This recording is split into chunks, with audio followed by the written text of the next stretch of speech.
এক ক্লিকে ভিডিওর background blur করতে পারবেন। এই যে দেখুন, এই ভিডিওর ব্যাকগ্রাউন্ড আমি ব্লার করেছি।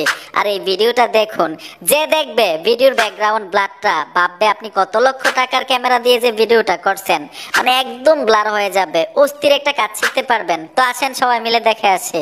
যে কোনো ভিডিওর ব্যাকগ্রাউন্ড ব্লার করার জন্য গুগল ক্রোমে চলে আসবেন, সার্চ বক্সে লিখতে হবে উইগোকাপ, সার্চ করে দিবেন। এখানেও সার্চ বক্স পাবেন, এখানে ট্যাপ দিবেন, এখানে লিখতে হবে AI13 লিখে সার্চ করবেন, একটা পোস্ট চলে আসবে। এই পোস্টের টাইটেলের উপর ট্যাপ দিতে হবে। তারপর নিচে চলে আসবেন, নিচে আসার পরে এখানে পাবেন ব্লার ভিডিও AI, এই অপশনটাতে ট্যাপ দিবেন।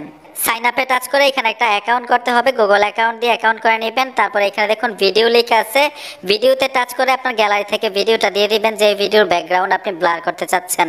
এখানে আমি একটা ভিডিও আপলোড করে দিলাম। এখানে দেখুন এডিট ভিডিও লেখা আছে, এডিট ভিডিওতে চলে আসবেন। আসার পরে ইফেক্টে টাচ করবেন, টাচ করার সাথে সাথে নিচে চলে আসবেন, এখানে লেখা আছে ব্লার ব্যাকগ্রাউন্ড, এখানে ট্যাপ দিবেন। ট্যাপ দেওয়ার সাথে সাথে দেখবেন ভিডিওর ব্যাকগ্রাউন্ড অটোমেটিক ব্লার হয়ে গেছে। এখন এই ভিডিওটা গ্যালারিতে নেওয়ার জন্য এখানে দেখুন এক্সপোর্ট লেখা আছে, অপশনটাতে ট্যাপ দিবেন। টাচ করার সাথে সাথে এখান থেকে খুব সহজে আপনি ভিডিওটা গ্যালারিতে নিতে পারবেন। বন্ধুরা, আশা করি বুঝতে পেরেছেন। ভিডিওটা দেখে যদি উপকার হয়ে থাকে অবশ্যই সাথে থাকবেন। দেখা হবে নতুন ভিডিওতে। আল্লাহ হাফেজ।